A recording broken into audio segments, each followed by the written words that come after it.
Cryptocurrency is everywhere these days, and it's easy to feel overwhelmed by all the hype.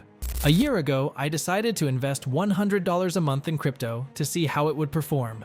No big risks, just a steady, regular investment. In this video, I'll share what happened, what worked, and what I learned along the way. If you're thinking about starting your own crypto journey, this might help guide you. Before we move, don't forget to like this video and subscribe to the channel for more insights on investing and personal finance. 10. Starting small. When I first got started, I knew I didn't want to go all in. Crypto can be volatile, and I didn't want to risk too much up front. So I decided to invest a manageable amount, $100 per month. This small commitment helped me ease into the process and avoid emotional decision-making when the market fluctuated. The idea was to be consistent, stick to the plan, and see what happens. I didn't want to put my financial well-being at risk, but also wanted to take part in the crypto space and understand it better. Setting a budget and sticking to it gave me a clear framework. I wasn't chasing fast gains or trying to time the market. I just wanted to see how crypto performed over time, with consistent, steady investing. 9. Choosing the right cryptos to invest in. With so many cryptocurrencies out there, picking the right ones can be overwhelming. To keep things simple, I decided to stick with the top cryptocurrencies: Bitcoin, Ethereum, and a couple of promising altcoins. I started by putting the majority of my money into Bitcoin and Ethereum, as they're the most established and widely recognized. Then, with a smaller portion of my budget, I invested in some altcoins I thought had potential. I didn't go crazy with altcoins, just a few that seemed interesting and were supported by strong communities or unique use cases. One of the biggest mistakes I could have made was investing too much in risky, low market cap coins, so I kept it balanced and focused on the ones with the best track records. 8. Using dollar cost averaging, DCA. One of the strategies I followed was dollar cost averaging, DCA. This simply means investing a fixed amount of money at regular intervals, regardless of the price. I set my $100 monthly investment and didn't worry about whether the market was up or down. The idea behind DCA is to reduce the risk of buying at the wrong time. If the price of crypto was high one month, I'd buy less. If it was low, I'd get more for my money.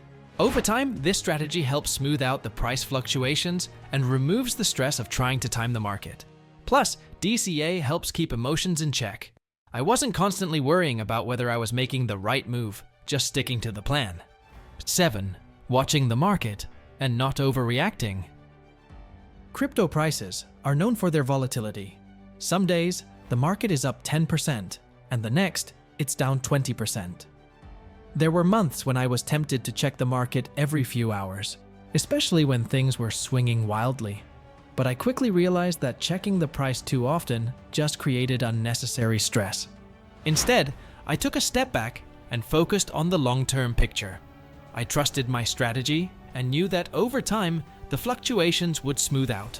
By staying patient and not overreacting to daily changes, I avoided making rash decisions that could have hurt my returns. The key was remembering that I wasn't trying to make quick gains. This was a long-term experiment. 6. The importance of diversifying my portfolio.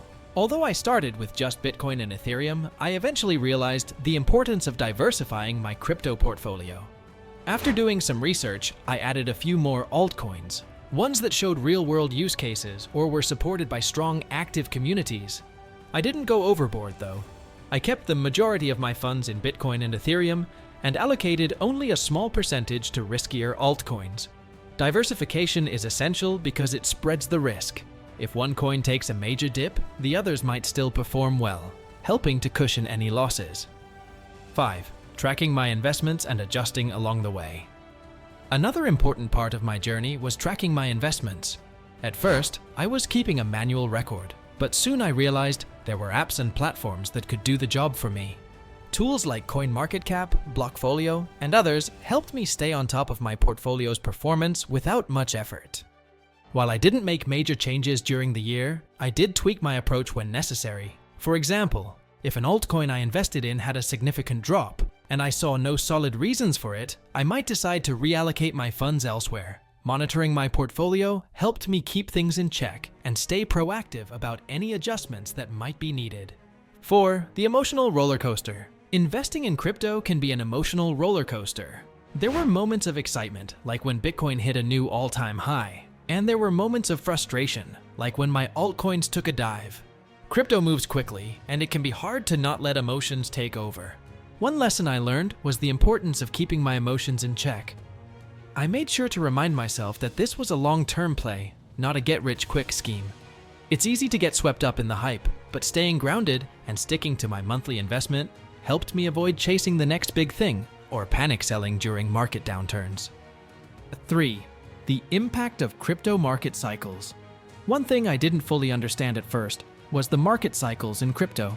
The market goes through periods of rapid growth, bull markets, and sharp declines, bear markets.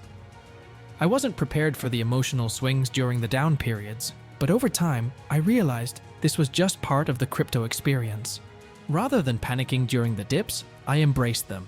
In fact, when the market was down, I saw it as an opportunity to buy more at a discount. Over the year, I saw how important it was to understand these cycles. Crypto is a long-term game, and while the volatility can be hard to handle at times, it's also what creates the potential for significant returns in the future. 2. Learning from mistakes and adjusting strategies. Along the way, I definitely made mistakes. In the beginning, I didn't fully research some of the altcoins I invested in.